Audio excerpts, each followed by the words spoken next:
belum terungkap. Polisi masih terus memeriksa sejumlah saksi untuk mencari tahu identitas pelaku.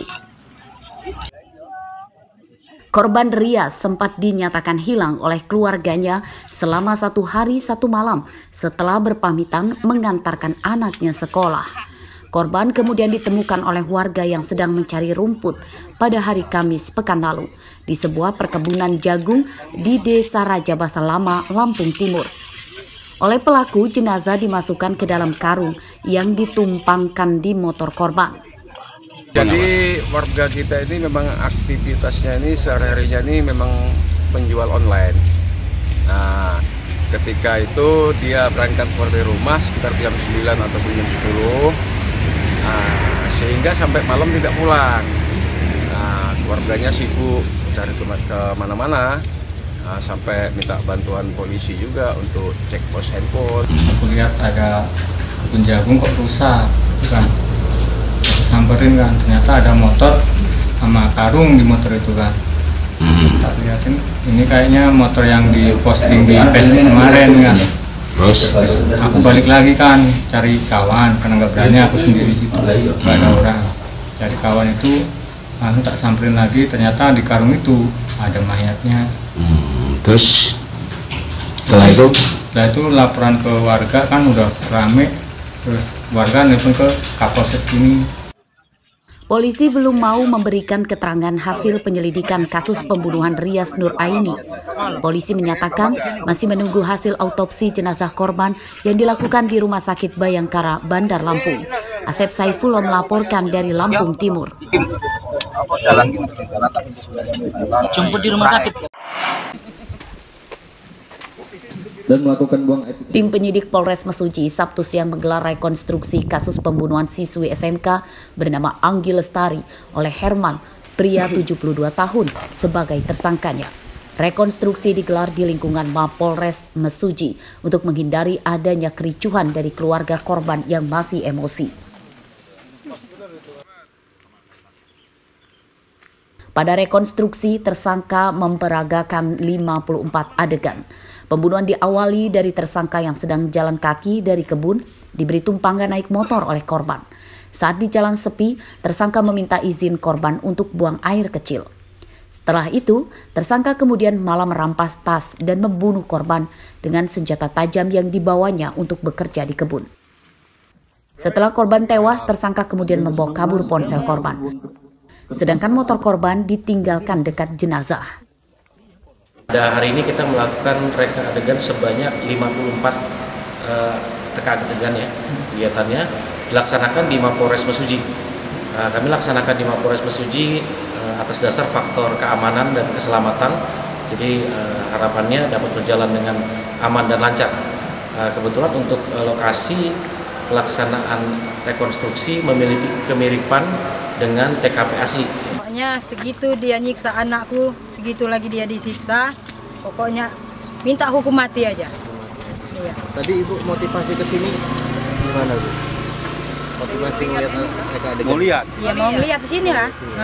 Bisa lihat nggak tadi, Bu? Nggak bisa, nggak disuruh. Kalau bisa disuruh tadi, minta aku mau nonjok dia itu biar 1 kali mau ditonjok. Tapi nggak bisa diketemuin itu. Alasannya apa, Bu? Kayak alasnya nggak tahu tadi bilangnya nggak bisa dilihat.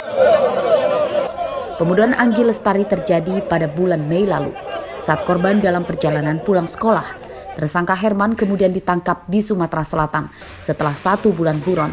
Pada kasus ini polisi menjerat tersangka dengan pasal tentang pembunuhan berencana. Ancaman hukumannya 20 tahun penjara. Mustaqim melaporkan dari Mesuji.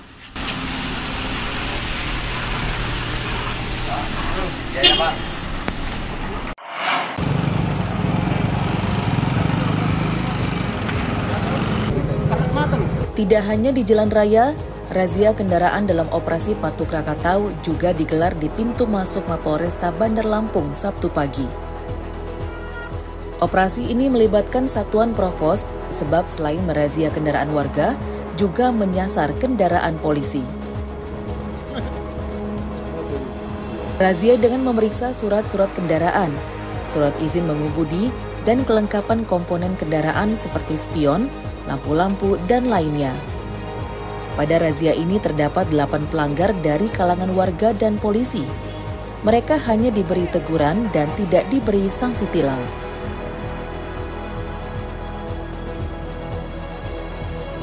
Selain penertiban pada masyarakat pengguna jalan di Kota Bandar Lampung, kita melakukan penertiban juga pada anggota yang akan melaksanakan dinas maupun masyarakat yang akan masuk ke dalam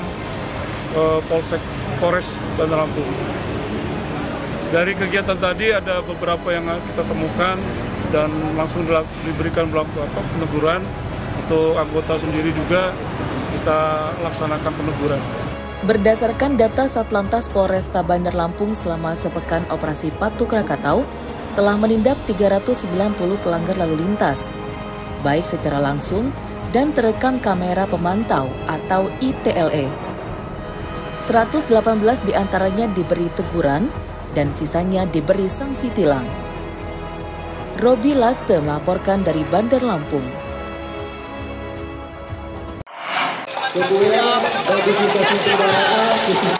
Razia kendaraan dalam operasi Patuh Krakatau yang digelar di Jalan Kolonel Makmun Rashid Kalianda, Lampung Selatan pada hari Minggu kemarin berlangsung meriah. Petugas melibatkan tokoh kartun Batman, Spider-Man, dan Boboiboy untuk membantu menyosialisasikan pengendara tertib lalu lintas. Iringan musik angklung kian menambah kemeriahan razia kendaraan ini. Razia kendaraan digelar meriah supaya tidak menakutkan warga. Bagi para pengendara yang tertib lalu lintas, diberi hadiah sembako dan motornya ditempeli stiker tertib berlalu lintas. Sedangkan para pelanggar kategori berat seperti tidak mengenakan helm saat mengendarai motor diberi sanksi tilang. Helm, semua lengkap, ya lengkap ini. Tadi dikasih Pak Polisi apa coba? Ini sembako. Sembako. Gimana perasaannya Pak? Senang lah. Ini mau kemana? Dari mana ke mana? Mau nganter bukur ini ke SMP. Melakukan kegiatan operasi Patuh ini bukan dalam rangka penindakan represif, tapi kita melakukan kegiatan himbauan, ya, sosialisasi, dan kita juga berikan reward kepada masyarakat yang memang sudah tertib berlalu lintas, ya. Kita hibur juga menggunakan badut-badut ini, dan juga kita hibur juga menggunakan musik angklung, ya, sehingga masyarakat juga hawanya nggak takut dengan polisi, ya. Operasi Patuh Krakatau digelar hingga 28 Juli mendatang. Razia kendaraan akan digelar setiap hari. Tempat dan waktunya dilakukan secara acak. Petugas mengedepankan sanksi teguran bagi para pelanggar kategori ringan, karena operasi Patuh bertujuan mengkampanyekan keselamatan berkendara dengan target mengurangi angka kecelakaan lalu lintas. Ari Susanto melaporkan dari Lampung Selatan.